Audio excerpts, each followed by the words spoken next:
Welcome to Paulstoolbox. Today I'm going to cover shower heads. We're going to take your standard shower head and show you how to get a lot more volume of water out of it and not even have to spend any money to do it. Let's get started on it. Here's your standard shower head. You can see, to me, it's kind of lame. That's why I take my shower heads and I make adjustments on them before I install them. I just wanted to show you how this one works. And this is a good mowing shower head, but you just don't have enough water pressure coming through it. If you look closely, you'll see there's a rubber washer in there with little holes in it. That is all that lets the water pass through, those little holes. And you have a couple of slots on the side. We're going to go ahead and pull that out, and I'm going to use a tiny screwdriver to do it.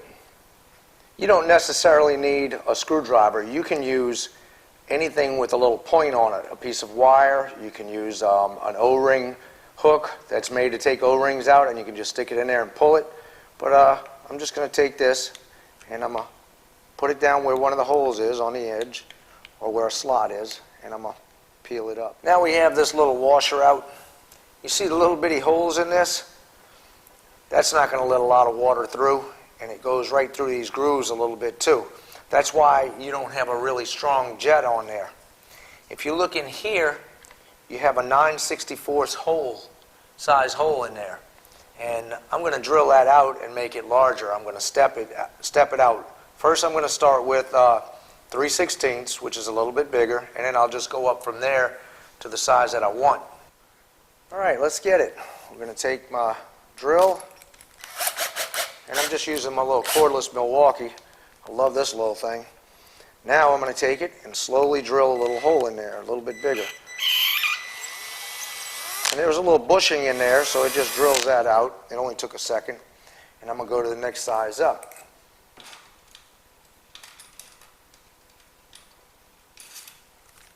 And we'll just step it up till we get what we want. I'm going up to a little bit larger bit, so I'm going to drop this down to 1, just so I can make sure I go slowly through there and just creep in it.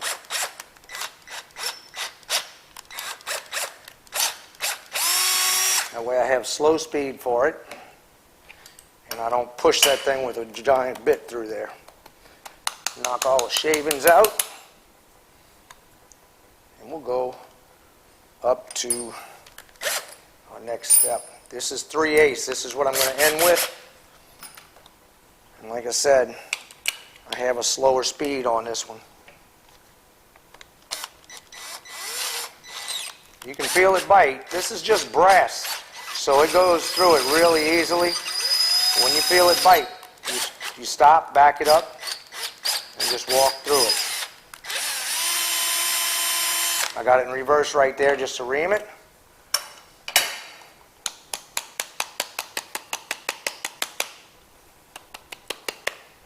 Alright, let's take a look at that. I'm going to use my Mega Pro flashlight, and you can see right here we have a nice size hole. That's a 3/8 hole. I think that's going to do it. If that doesn't, I'll go larger, but we're going to go ahead and hook it up. I'm going to take this and put it under the sink, rinse it out, and make sure I get everything out of it.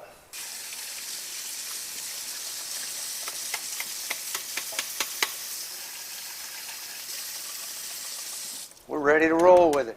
I'm using a pipe joint compound. You can use Teflon tape, which I used earlier. That's what's on there. Or you can use this. This is nice because it's in a tube. All I have to do is squirt it around it and wipe off the excess when I'm done. And I make sure I get it in the threads really well. You can use this instantly. As soon as you put it together, you can turn the faucet on. Be careful when you tighten this up. You don't want to twist this pipe too. If you have a problem with it wanting to twist that too, you use another wrench or use some pliers with a towel on it and hold that tight. This is the spray that you get now.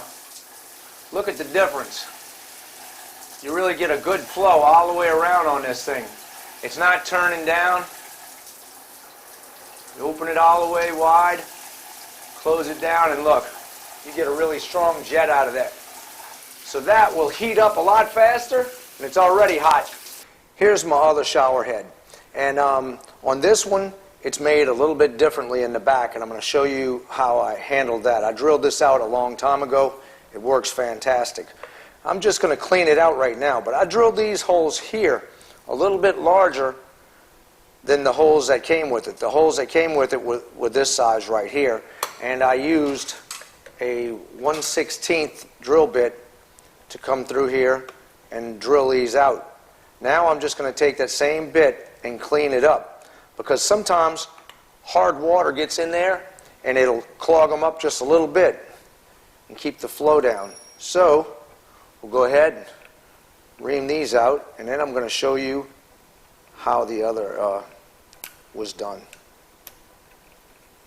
I have this jet right here where I can turn it and it'll shoot just through these, so I still have small jet holes, but I really like this water flow that I get with the larger holes and the big orifice in the back. Now let me show you the back part right here. This one comes out a lot easier. It was a center rubber piece, and what I did was I drilled out this piece as well as the other because I had a small hole in here. A lot of these will have a little screen back here. You see this little bitty screen? I'm going to pull it out and I'll show you. Just got to be real careful that I don't mess it up.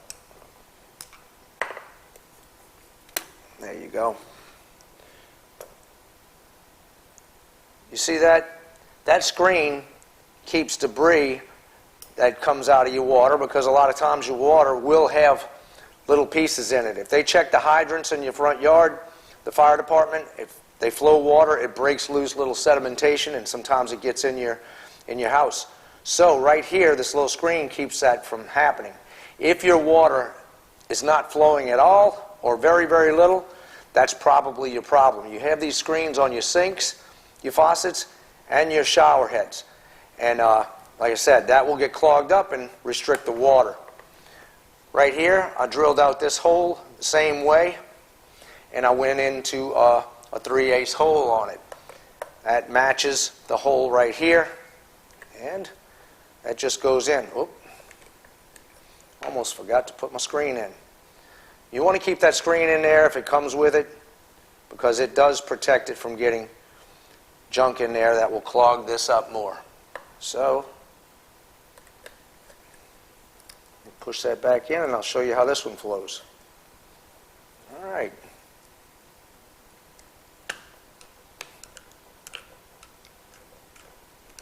I didn't put the insert back in my old one because I didn't need this insert.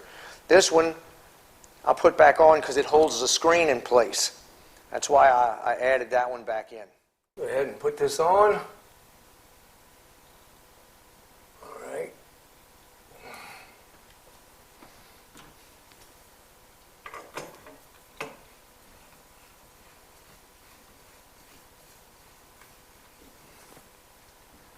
Like I said, if you have trouble with any of these where you can't tighten them, you can use pliers, but put a towel on there and then clamp it. Same with this. If you don't have a flat edge where the pliers or your crescent wrench or other wrenches can hold it, go ahead and use a channel locks or pliers, but use a towel to protect it. All right. We're ready to roll. It's a pretty heavy bit of water there. When that comes on you, it makes a big difference. And I can go to jet. I can't stress enough to be careful when you're drilling this out. And that's why I love to use these little Milwaukee drills. This is a 12-volt drill, and it's not too powerful, but it's just enough to where I can bite into things well. And you can adjust the torque on it or the power, the settings, where you have higher RPMs or lower RPMs. Okay, right here is my Mega Pro screwdriver. These are my favorite screwdrivers to use, period. They have 14 different tips in the back and one up front. This is a 1/4-inch nut driver. Fantastic screwdrivers. I feel that they're the best in the industry. That's why I use them. I only use tools that I really like. And I use Mega Pro flashlights. I have these in my gear, my fire department gear at work, along with my screwdrivers. They're great tools.